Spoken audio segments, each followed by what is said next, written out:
Le journal vous est présenté par Christophe Chez. Bonsoir Christophe. Bonsoir Frédéric. Tout au long de cette édition, vous développerez la manif du Sud PTT contre les conditions de travail France Télécom. Des protections aussi contre les inondations pour les bâtiments seront mises en place. Et puis la feria d'Arles, bien sûr, qui se prépare. Christophe, je vous laisse la parole. Bonsoir à toutes et à tous. L'actualité nationale est marquée aujourd'hui par un nombre inquiétant. 22 cas de suicide ont été recensés au sein de la société France Télécom depuis l'année 2008. Afin de sensibiliser l'opinion publique sur des conditions de travail censées jugées plus difficiles, le syndicat Sud PTT de France Télécom a manifesté ce jeudi dans les rues de Nîmes. Au centre des revendications, les conditions de travail, mais également l'organisation de ce dernier sont pointées du doigt. Des manifestants qu'Alain Bellon a rencontrés. Le syndicat Sud PTT de France Télécom manifestait devant le restaurant administratif afin de sensibiliser et informer les personnes sur leurs conditions de travail. L'Observatoire national du stress sur les mobilités forcées, qui existe depuis janvier 2008, il y aura eu 22 suicides et donc des tentatives de suicide à France Télécom. Donc ça dure. Pas plus tard qu'hier, il y a un collègue qui, en réunion de service, s'est poignardé pour montrer son mécontentement d'être déplacé sur un nouveau métier. Et France Télécom le fait systématiquement. Lorsqu'il ne ferme pas des sites, le dernier a été fermé dans notre département, c'est le site d'Alès, qui déplace 50 salariés et qui sont obligés aujourd'hui d'avoir des conditions de transport et de vie complètement modifiées à cause de la politique de France Télécom, qui, je le rappelle, propose le télétravail et qui peut garder les gens sur leur site d'origine. Aujourd'hui, ce qu'il est question, ce que nous souhaitons dénoncer aujourd'hui, c'est que cette politique, ce management par le stress, ce harcèlement quotidien au départ, c'est en recevant tous les jours des mails pour pouvoir quitter l'entreprise et en aidant les gens à faire des CV et tout ça, ça c'est insupportable. Les gens ne peuvent pas l'accepter parce que c'est une non-reconnaissance de toute leur carrière, de tout leur métier. Donc aujourd'hui, on veut que ça cesse, on veut que France Télécom revienne à une gestion normale, humaine des salariés et arrête de mettre la pression en ayant l'œil rivé sur le cours de la bourse. 344 est le nombre de salariés de France Télécom sur le Gard, répartis sur 3 sites, Alès, Bagnols-sur-Cèze et Nîmes. D'autres actions sont prévues, toujours pour informer et sensibiliser les salariés de France Télécom et le grand public. Et puis demain, vendredi, retour du championnat de France de football après la trêve internationale de la dernière semaine. Au menu de la 6e journée de Ligue 2, le Nîmes Olympique se déplacera demain soir sur la pelouse du club doyen, du doyen des clubs français, à savoir le Havre Athletic Club. Nous avons rencontré cet après-midi l'entraîneur des Crocos, Jean-Michel Cavalli, qui fait le point sur la situation comptable de son équipe, toujours crédité de 3 points, des propos recueillis par Alain Bellon. Moi je pense qu'on a les moyens d'accrocher quelque chose d'intéressant. Parce que bon, on a bousculé Tours chez eux et Tours a battu le Havre. Donc pourquoi pas? Maintenant, dans toute ma carrière, j'ai jamais su quelqu'un qui a été capable de dire avant le match comment ça allait se passer. C'est compliqué un match de football. J'ai penché sur le calendrier du début de saison, sur ces 10 dernières années, j'ai pas vu une équipe sortir autant. Derrière, on enfile le Havre, qui descend de première division. On va recevoir Laval, un promu. Et puis, on va aller au Mans en première division. Et puis, on va aller à Nantes, qui descend de première division. Il faut être costaud, hein. Plus important en football, et je vais me répéter encore, c'est de savoir garder sa lucidité. Ne commençons pas à vouloir courir alors que le Nîmes Olympique, ça fait 7 ans qu'il est en national et qu'on s'est sauvé la dernière journée. Alors on ne va pas commencer à me dire à moi il manque des points. Ah non. Ah non, surtout pas. Surtout en étant sorti une fois de plus que les autres. Non. Je dis que c'est... On aurait pu faire mieux, mais en recevant Metz, Vannes et en allant à Tours, ça aurait pu être pire. Qu'est-ce qu'il y a? Il y a une qualification en Coupe de la Ligue, où l'an dernier on est sorti au premier tour. Donc on a progressé. Et puis il y a 3 points comme l'an dernier à cette époque, je crois, non? Eh bien, ce qui est important, c'est de ne pas en avoir 10 à la 18e journée. Et d'en avoir suffisamment pour pouvoir passer un bon Noël. C'est comme ça qu'on peut comparer une année à une autre. Hein.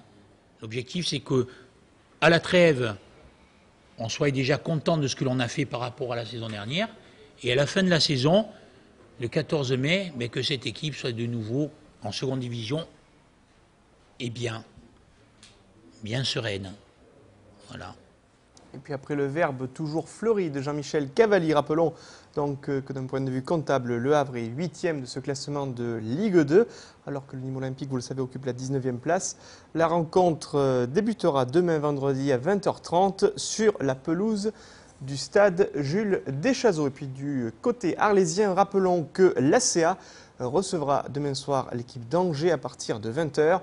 Cela se déroule au Parc des Sports d'Avignon. La solution ne date pas d'hier, mais remise au goût du jour. Celle-ci risque de faire de nombreux adeptes dans la région. Si vous connaissez les batardeaux, planches en bois obstruant l'entrée des habitations en cas d'inondation, sachez qu'un Nîmois innove en cette période de rentrée en lançant sur le marché des modèles d'un genre nouveau et des plus efficaces, tels que nous le montre Olivier Michel dans ce reportage.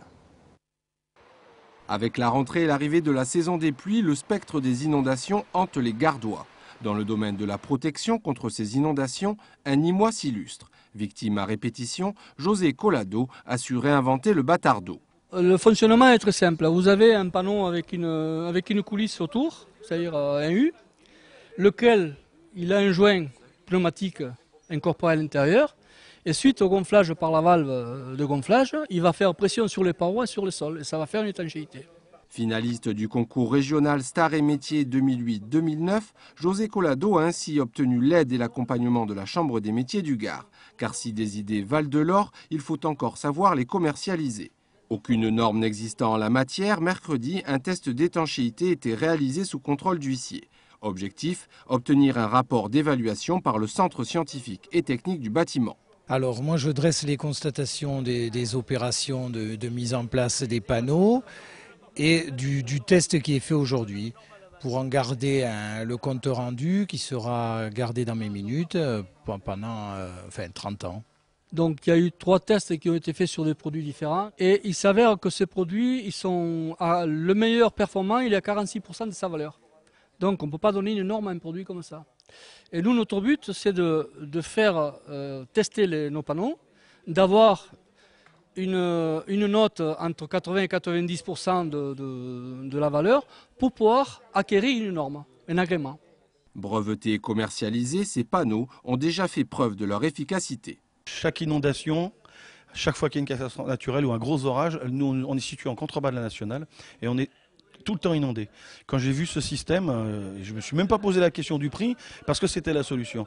Donc on a vu avec M. Collado et depuis qu'on l'a installé, c'est vraiment un soulagement. On peut partir le soir, on revient le matin, ça a été inondé mais pas à l'intérieur du magasin. L'eau est à l'extérieur et ça c'est vraiment un soulagement, un grand soulagement. Destinés aux professionnels comme aux particuliers, ces panneaux sont modulables et adaptables sur les portes, fenêtres, garages ou caves et s'installent en moins de 5 minutes. Ils ont un coût de 300 € pour un panneau d'1 mètre de large. C'est là le prix de la sérénité à relativiser avec les éventuels dégâts causés. Lundi dernier, la fondation Dexia France a remis un chèque de montant de 8 000 € à la mission locale de Beaucaire, leur projet éco-citoyen ayant été retenu. Ce dernier porte notamment sur l'achat de vélos électriques afin de venir en aide aux jeunes demandeurs d'emploi démunis de moyens de locomotion. Toutes les explications dans ce sujet signé Alain Bonnet. Sélectionné parmi une centaine de projets et retenu parmi une quarantaine, la Fondation Dexia a cautionné celui que proposait la mission locale de Beaucaire, à savoir l'achat de scooters et vélos électriques pour les jeunes en recherche d'emploi et qui ont parfois du mal à se rendre à leur travail, faute de permis ou de moyens de locomotion. Une initiative heureuse que Dexia a approuvée à plus d'un titre. Le premier type, c'est qu'effectivement, il aide les jeunes dans le cadre de leur recherche d'emploi. Donc c'est voilà. Alors pour des raisons à la fois conjoncturelles et à la fois structurelles, un jeune peut avoir besoin d'un véhicule, soit parce que son véhicule tombe en panne, soit parce que lui-même n'a pas les moyens de le financer. Donc voilà. Et puis le deuxième point sur lequel ça nous semble exemplaire, c'est que c'est par rapport à l'écologie, on va dire. Donc voilà, on est en plein Grenelle. Donc là, les véhicules qui sont mis à disposition des jeunes sont des véhicules électriques, donc qui ne sont pas polluants.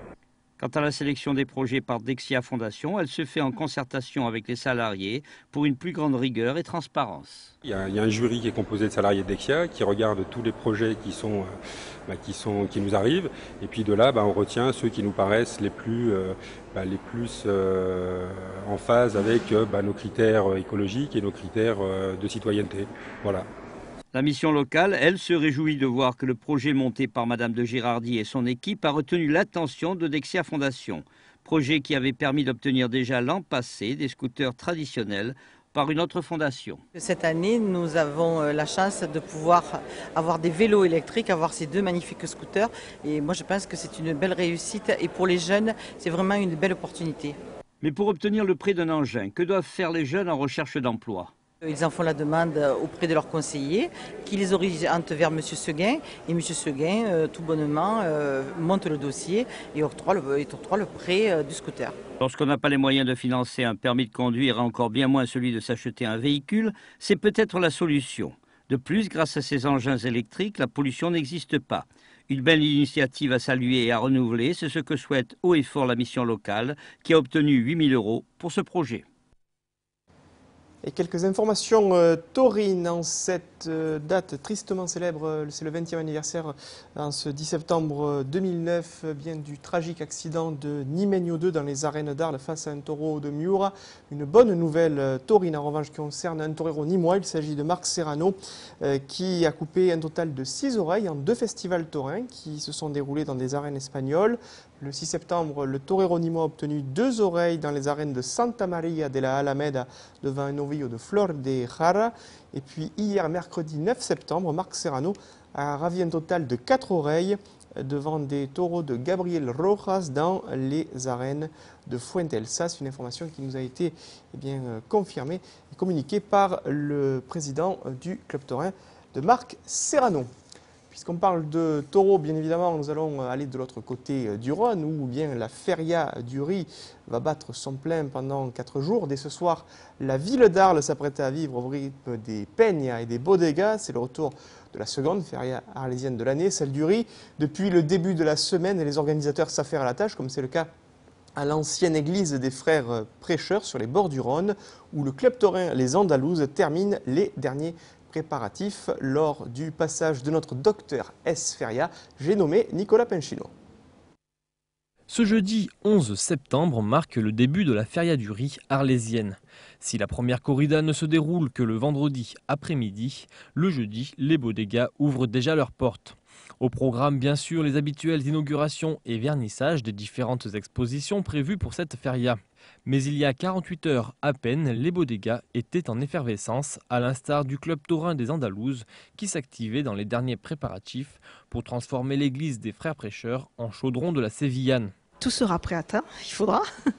Donc non, c'est vrai que maintenant nous en sommes 2 jours avant, c'est le moment un petit peu intense parce que toute la grosse installation d'éclairage et de sono est en train de se faire.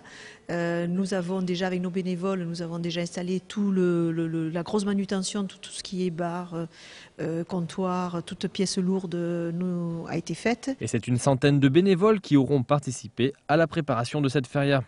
Une feria du riz particulière pour le club taurin des Andalouses, puisque depuis 3 ans, l'association parraine le jeune noviero arlésien, Roman Pérez, qui prendra son alternative ce dimanche 13 septembre aux côtés de Juan Bautista et Sébastien Castella. Et avec notre club taurin qui est la Peña Roman Pérez, nous remettons à Romain son costume d'alternative qu'il portera dimanche pour ce grand moment de sa vie qui va être l'alternative dans les arènes d'Arles. Et c'est un rendez-vous fixé le vendredi soir aux Andalouses, donc vers 20h30. Mais ce n'est pas tout puisque le noviero devenu Matador reviendra aux Andalouses le dimanche soir. Quant à l'affiche concoctée par Régis Jalabert, elle s'orne de pourpre et de violet, avec mise en avant une licorne symbolisant le cheval. Pour finir, le rendez-vous phare de la Bodega des Andalouses, c'est tous les soirs autour de minuit avec les chants du Salve Maria.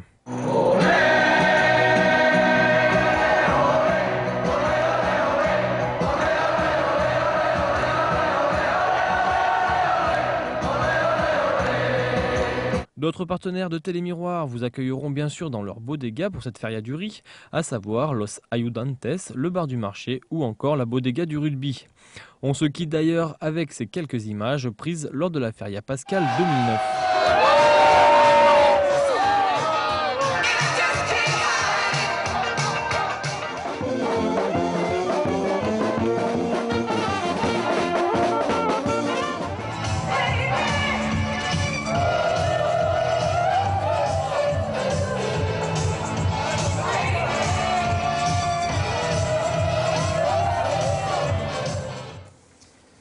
Et comme vous avez pu vous en rendre compte sur ces images, Télémiroir, plus que jamais numéro 1 sur le festif, sera présent tout au long de cette feria d'Arles, que ce soit dans les rues, dans les bodegas, mais aussi aux arènes, avec toutes les corridas que nous filmerons pour les prochains numéros de Tendido Sud. Une dernière information avant de se quitter, elle concerne à nouveau le Nîmes Olympique, puisque nous venons de recevoir le groupe qui rejoindra demain le Havre pour la rencontre comptant pour la 6e journée de Ligue 2. Les 16 joueurs nîmois retenus par Jean-Michel Cavalli sont en gardien de but Nicolas Puydebois et Edar Al-Shaibani. Et puis en joueur de champ, on retrouve Adou, Zarabi, Poulain, So, Bayo, Jelilaïn, Boconiano, Cavalli, Mostefa, Ovray, Mandreki, Bioch, ainsi que les dernières recrues, notamment El Adjaoui ou encore Moukanjo, qui est, je vous le rappelle, le dernier joueur à s'être engagé au cours des dernières semaines avec le Nîmes Olympique. Voilà pour l'actualité de ce jeudi, Frédéric. Merci Christophe, bonne soirée à vous tous. Merci de nous avoir suivis et surtout de votre fidélité. N'oubliez pas, maintenant, les émissions, les aléas du direct, c'est tous les jours à partir de 18h30 du lundi au vendredi. Alors on vous dit à demain. Bonne soirée.